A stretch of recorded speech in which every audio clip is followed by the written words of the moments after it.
Pemirsa, Anda kembali di iNews Pagi. Kita ke informasi berikutnya. Petugas kepolisian Resort Padang Sidempuan, Sumatera Utara menggagalkan penyeludupan 35 kg ganja kering asal Kabupaten Mandailing, Natal. Penyeludupan barang haram tersebut dilakukan oleh seorang kurir dengan cara membawanya menggunakan sepeda motor.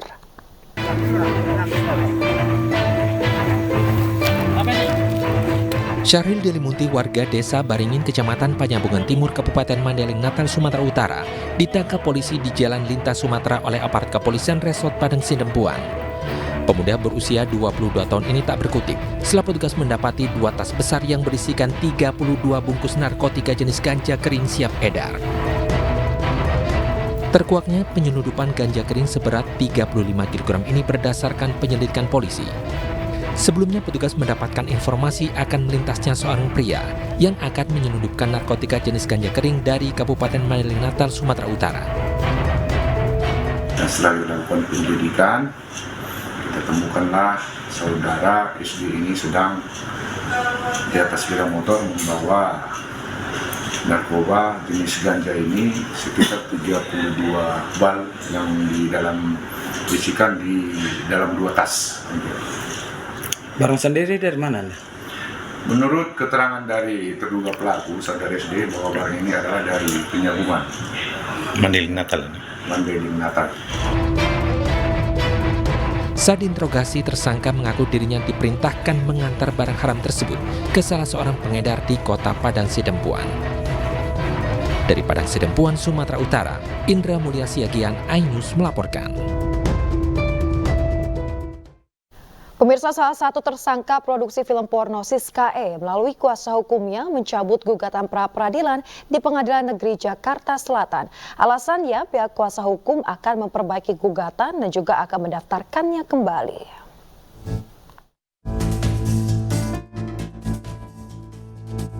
Tim kuasa hukum Siska E hari ini resmi mencabut gugatan pra-peradilan kliennya di Pengadilan Negeri Jakarta Selatan.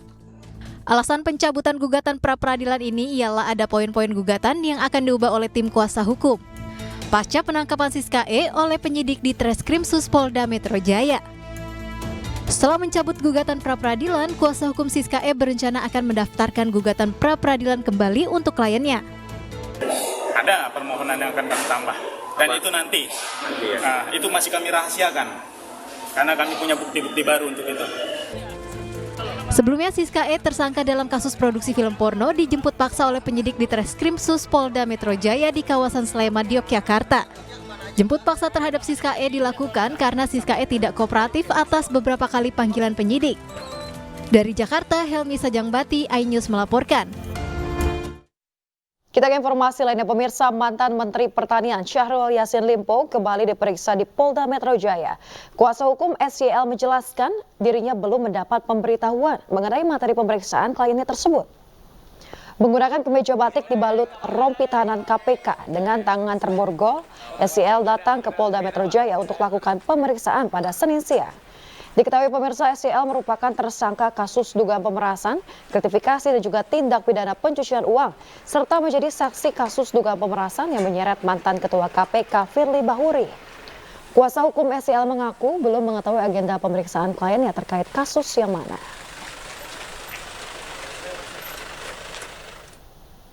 Namun terkait dengan esensinya itu yang belum kita ketahui secara jelas. Mungkin nanti setelah pemeriksaan baru bisa nanti kami berikan keterangannya kepada teman-teman. Itu gimana? Tapi ini ada kaitannya sama kasus yang sebelumnya masih Bang, dugaan pemerasan itu Bang? Sepertinya, cuma tidak dirinci jelas ini terkait dengan apa yang mana. Gitu. Apa terkait TPPU yang dikembangkan oleh polisi Bang? Maybe, itu juga nggak tahu.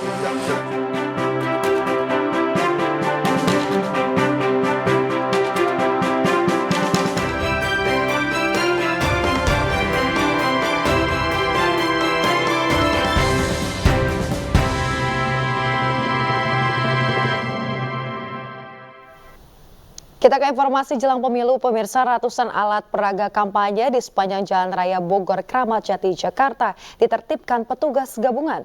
Penertiban ini dilakukan untuk mencegah kecelakaan bagi pengguna jalan, terutama pada saat musim hujan dan cuaca buruk.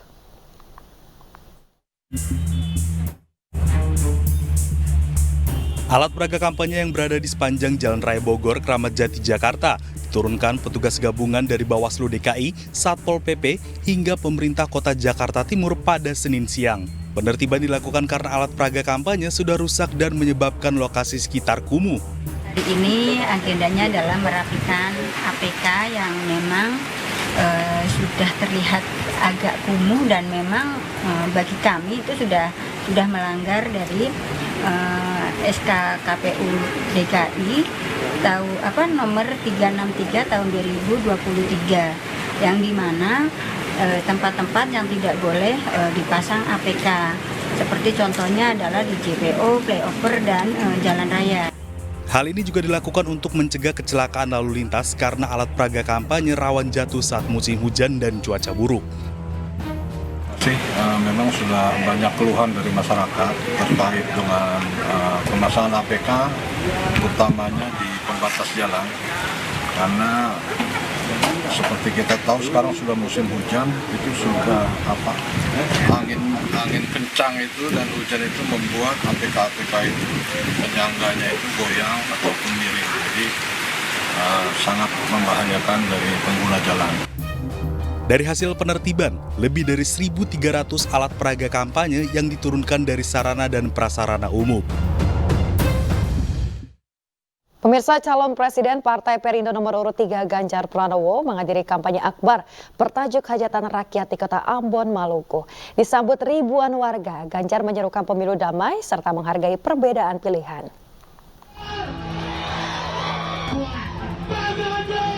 Calon Presiden nomor 3 Ganjar Pranowo menghadiri kampanye akbar bertajuk Hajatan Rakyat di Kota Ambon, Maluku. Di bawah terik sinar matahari, warga histeris menyambut kehadiran Ganjar di atas panggung Hajatan Rakyat. We love you, Ganjar! We love you, Maha Kuasa! Dengan penuh semangat, Ganjar menyapa dan menyalami warga yang sudah menunggunya sejak pukul 8 pagi. Di hadapan ribuan pendukung, Ganjar menyerukan pemilu damai serta menghargai perbedaan pilihan. Nah, di Maluku, di Ambon ini ada tradisi yang sangat bagus, bela kandong. Penghormatan antar sesama yang luar biasa. Kalau kita melihat kerukunannya juga luar biasa, maka saya sampaikan pesan damai di dalam pemilu ini, di dalam kampanye ini. Mungkin kita beda pilihan kok itu. Mari kita saling menghormati, tidak perlu berbenturan. Kalau mau lihat benturannya adalah benturan pemikiran. Dan itu ada di debat, maka rakyat punya preferensi nanti untuk memilih. Dan tentu saja kita harapkan pemilu damai ini betul-betul bisa terlaksana dan kami akan dorong bahwa aparatur pasti netral dan rakyat tidak ada ketakutan untuk menentukan pilihan.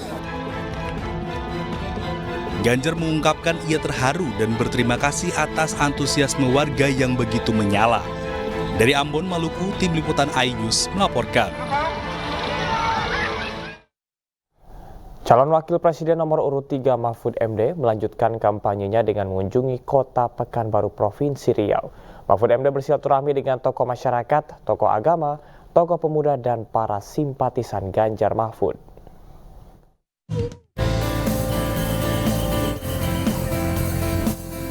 Dengan menggunakan bentor dan diiringi oleh para pendukungnya, Mahfud MD bersilaturahmi ke Pekanbaru Riau menemui para tokoh masyarakat, tokoh agama dan pemuda di Hotel Premier Pekanbaru. Calon Wakil Presiden nomor urut 3 Mahfud MD berkomitmen bersama calon Presiden nomor urut 3 Ganjar Pranowo untuk mendengarkan segala keluhan terkait permasalahan adat, tanah, hingga masalah sumber daya alam di Riau yang akan disampaikan oleh para tokoh masyarakat, tokoh adat dan tokoh pemuda Riau. Agenda hari ini ya silaturahmi dengan tokoh masyarakat, tokoh adat, tokoh ormas dan orang-orang yang punya punya kepedulian terhadap kebangunan dan pembangunan bangsa dan negara kita di masa depan. Pak, tadi gimana rasanya konvoy? Naik. Wah enak ternyata. Naik itu ya bentor ya. Asik, ribuan orang ada di belakang, saya di depan dan saya ngelihat gambarnya tadi bagus sekali.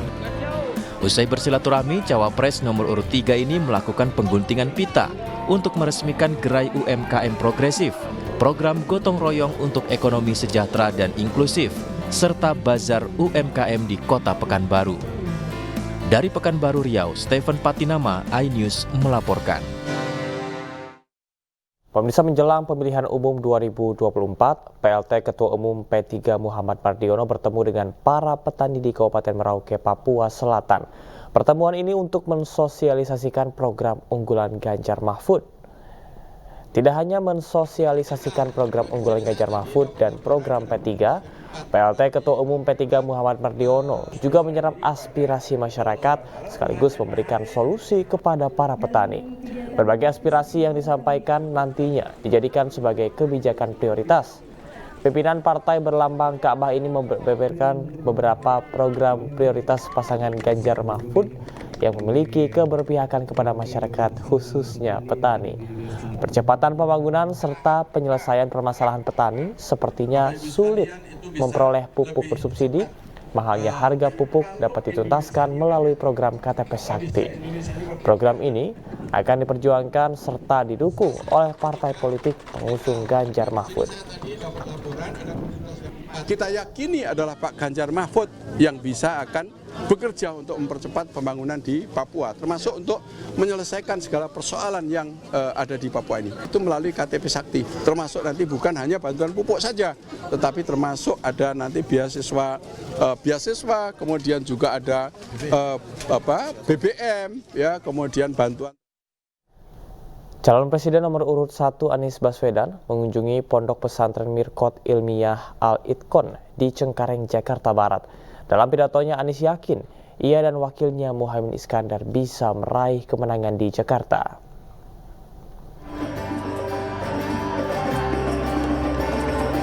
Calon Presiden nomor urut 1 Anies Baswedan bertandang ke Pondok Pesantren Mirqat Ilmiah Al-Itqon di Cengkareng, Jakarta Barat. Anies bersilaturahmi dengan para santri dan pimpinan Ponpes. Anies juga berkunjung ke rumah Kiai Mahfudz Arisun. Dalam pidatonya, Anies mengutarakan keyakinannya bisa meraup banyak suara di Jakarta. Anies pun berdoa bersama dengan para santri dan pengurus Ponpes untuk kesuksesan Pilpres 2024. Menambah teman. Nah, itulah yang kami jalani selama beberapa bulan. Jadi sekarang lapor, tinggal 16 hari lagi sampai Pilpres. Mohon doanya, mohon titip Jakarta dan silaturahmi pelepas kangen karena selama ini banyak di luar kota. Lalu alhamdulillah bersyukur tadi beliau mendoakan, beliau memberikan pesan yang insya Allah nanti kita jaga amanah.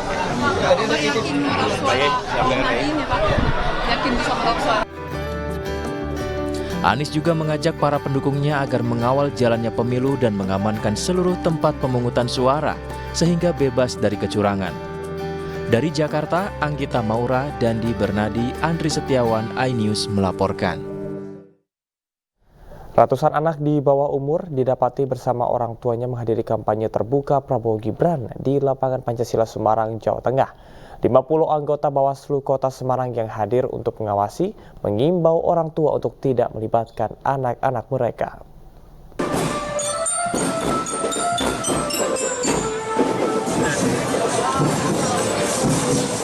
Ratusan anak di bawah umur didapati bersama orang tuanya menghadiri kampanye terbuka Prabowo Gibran di lapangan Pancasila Semarang, Jawa Tengah. Anak-anak ini bahkan ikut mengenakan atribut partai berupa baju kampanye dan membawa bendera partai. Pada kampanye dan kirap budaya Prabowo Gibran, Bawaslu Kota Semarang menerjunkan 50 anggota untuk mengawasi jalannya kampanye. Bawaslu bahkan mengakui jumlah anak-anak yang datang mencapai ratusan. Bawaslu juga mengimbau para orang tua untuk tidak melibatkan anak-anak mereka. Sudah ada tadi kurang lebih informasinya sudah ada hampir ratusan lah yang kemudian kita himbau ya untuk kalau dia mengenakan atribut kita minta untuk lepas atau dibalik. Karena kehadiran anak-anak itu kan tentunya karena ada keikutsertaan orang tuanya ya sehingga kita himbau dan relatif himbauan itu diikuti. Dalam Undang-Undang Nomor 23 Tahun 2002 tentang Perlindungan Anak, Pasal 15 Ayat A memuat, setiap anak berhak untuk memperoleh perlindungan dari penyalahgunaan dalam kegiatan politik. Bila melanggar ketentuan dan tetap melibatkan anak-anak dalam kegiatan politik, maka kandidat terancam pidana paling lama 5 tahun penjara dan denda paling banyak 100 juta rupiah. Dari Semarang, Jawa Tengah, Kristadi, iNews melaporkan. Sekjen PDI Perjuangan Hasto Kristianto menilai penyitaan ponsel milik jubir TPN Ganjar Mahfud Aiman Wicaksono oleh penyidik melanggar hukum. Sementara itu calon presiden nomor urut 3 Ganjar Pranowo menegaskan akan membela Aiman dan terus mengawal kasus tersebut hingga tuntas.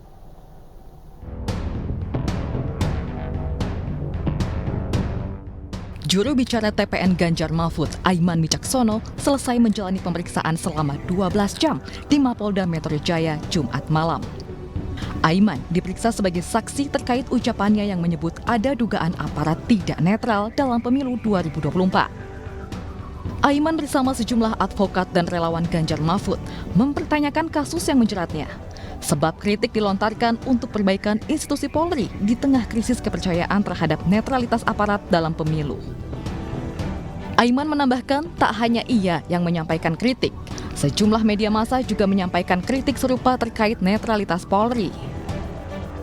Demokrasi harus tetap tumbuh di pemilu yang netralitas menjadi isu yang sampai detik ini terus menjadi kekhawatiran. Dan ketika saya menyampaikan kekhawatiran itu, mengingatkan, mengkritisi, maka apa yang saya dapatkan adalah proses yang berujung pada pidana.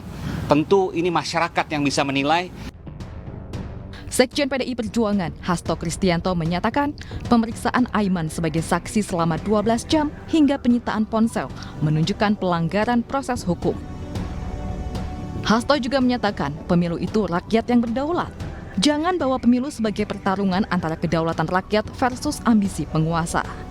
Adapun penyitaan ponsel Aiman merupakan tindakan intimidasi aparat untuk membungkam suara kubu Ganjar Mahfud. Sementara itu calon presiden nomor urut 3 Ganjar Pranowo menegaskan pihaknya akan terus membela Aiman dan mengawal kasus ini hingga tuntas. Kami akan bela Aiman. Aiman adalah seorang jurnalis yang sedang menceritakan kondisi dengan hak dan kebebasan jurnalismenya. Maka sebenarnya cara melawannya bukan menangkap, bukan memeriksa. Tapi silakan Anda punya hak jawab. Itulah pers yang bebas yang saat itu diperjuangkan dalam era reformasi. Tim Ganjar Mahfud hari ini akan mendampingi. Kita akan tanyakan pada penegak hukum, apa sebenarnya yang terjadi. Dalam pemeriksaan di Polda Metro Jaya, penyidik menyita ponsel Aiman dengan dalih untuk kepentingan pembuktian dalam penyidikan. Meski Aiman keberatan, Aiman bersikukuh akan melindungi identitas narasumber yang memberikannya informasi. Dari Jakarta, Tim Liputan iNews melaporkan. Tim Pembela Demokrasi Indonesia 02 yang mewakili 3 aktivis penggugat membacakan gugatan melawan hukum terhadap 2 pihak tergugat yaitu KPU dan Anwar Usman di Pengadilan Negeri Jakarta Pusat.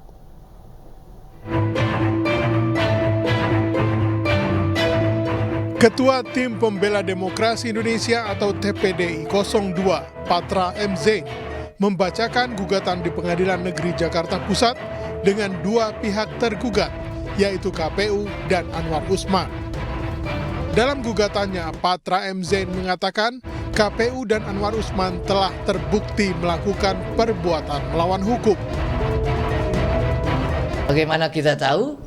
Tergugat, yakni KPU, telah menerima pendaftaran Saudara Gibran selaku cawapres sebelum peraturan KPU mereka ubah. Selaku pribadi, semestinya Anwar Usman dia tahu undang-undang kekuasaan kehakiman sehingga dia tidak memeriksa dan memutus perkara nomor 90 di MK. Karena ada konflik kepentingan. Dan MK Majelis Kehormatan sudah memberi putusan bahwa yang bersangkutan melanggar kode etik. Para penggugat juga meminta pengadilan agar menghukum KPU untuk menghentikan proses pencalonan Prabowo Gibran karena proses itu menyalahi peraturan KPU yang berlaku. Para tergugat dituntut membayar ganti rugi material Rp1 juta dan ganti rugi imaterial Rp1 triliun atas kerugian yang diderita para penggugat. Dari Jakarta, Widya Bayujati melaporkan. Menghadirkan harga kebutuhan pokok yang stabil dan membuka lapangan pekerjaan baru untuk ibu rumah tangga menjadi harapan warga di Kampung Bebek, Kelurahan Angke, Jakarta Barat. Aspirasi ini disampaikan warga kepada Dian Mirza, caleg DPRD Provinsi DKI Jakarta Dapil 9 dari Partai Perindo saat bazar murah di kampung mereka.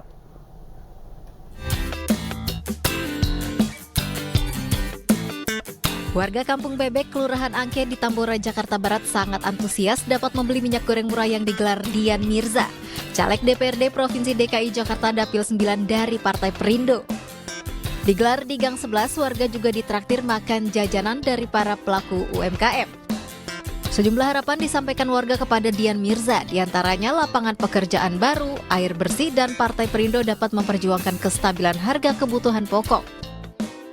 Untuk kedepannya mudah-mudahan bisa membuka lapangan pekerjaan terutama buat ibu-ibu seperti ibu rumah tangga gitu. Ya saya bilang mudah-mudahan Partai Perindo diberikan amanah, saya diberikan amanah juga. Kami pingin sekali program-program yang baik-baik yang sudah kita lakukan selama kampanye dan juga canvassing masih bisa terus. Khususnya UMKM ada gerobak Perindo kan ya, kita pengen terus itu ada. Selain di Gang 11, warga di Jalan Jembatan 2 Barat juga dilayani dengan bazar minyak goreng murah. Warga mendoakan Dian Mirza dapat menjadi wakil rakyat dan memperjuangkan aspirasi warga. Nama kita orang susah, kerjaan inilah kuli, cuci gosok. Kalau kan nggak cukup buat makan sehari-harinya, gitu, buat bayar kontrakan, bayar apa. Semoga PT Perindo bantu rakyat kecil gitu aja. Amin ya, semoga semangat gitu ya, sukses ya. Sangat membantu ya, kalau bisa jangan minyak aja ya, kalau bisa ada beras, ada gula ya kan, soalnya gula sekarang mahal banget kalau buat aku. Dian Mirza juga mengajak warga untuk menggunakan hak pilihnya pada 14 Februari 2024 di TPS dan memilih Partai Perindo dan calegnya. Tim Liputan iNews melaporkan.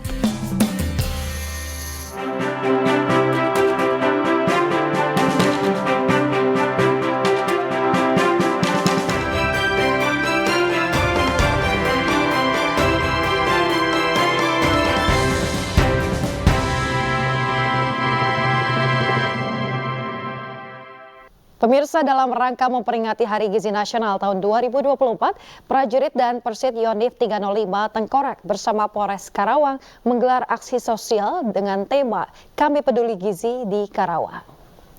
Tanggal 25 Januari 2024 sengaja dipilih oleh Komandan Batalion karena memang hari tersebut bertepatan dengan Hari Gizi Nasional. Dalam kegiatan ini disiapkan santapan bergizi gratis bagi masyarakat yang kurang mampu yang berada di seputaran rumah makan Duku. Turut dibagikan setidaknya 100 buah paket sembako dan juga pelayanan kesehatan gratis kepada masyarakat yang hadir. Masyarakat berharap agar kegiatan serupa dapat dilaksanakan secara rutin dan juga terus-menerus oleh TNI Polri di daerah mereka.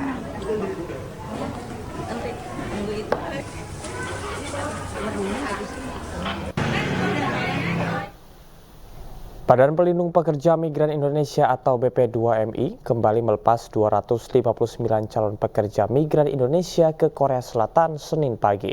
Para calon pekerja migran Indonesia nantinya akan ditempatkan di berbagai sektor pekerjaan seperti manufaktur dan perikanan.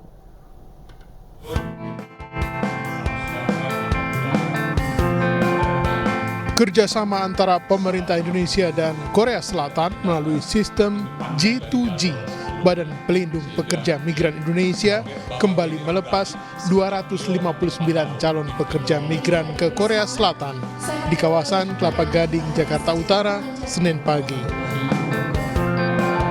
Sebelum diberangkatkan, pekerja Indonesia yang akan dipekerjakan di luar negeri ini diberikan pelatihan orientasi dan keterampilan. Sebagai penyumbang devisa negara terbanyak, pemerintah juga mempersiapkan para pekerja migran menjadi duta bangsa yang nantinya sebagai dukungan moral dan semangat. Program seperti ini untuk pembeda bahwa bekerja dengan resmi, bekerja dengan prosedural luar negeri adalah hak yang sepenuhnya difasilitasi negara, dan kalau dilakukan secara baik, mereka benar-benar kita siapkan menjadi duta bangsa. Setiap tahunnya penempatan PMI di Korea Selatan terus mengalami penambahan. Di 2024 ini, BP2MI berharap dapat memberangkatkan pekerja migran Indonesia ke Korea Selatan lebih banyak dari tahun sebelumnya. Dari Jakarta, Sofyan Firdaus, iNews melaporkan.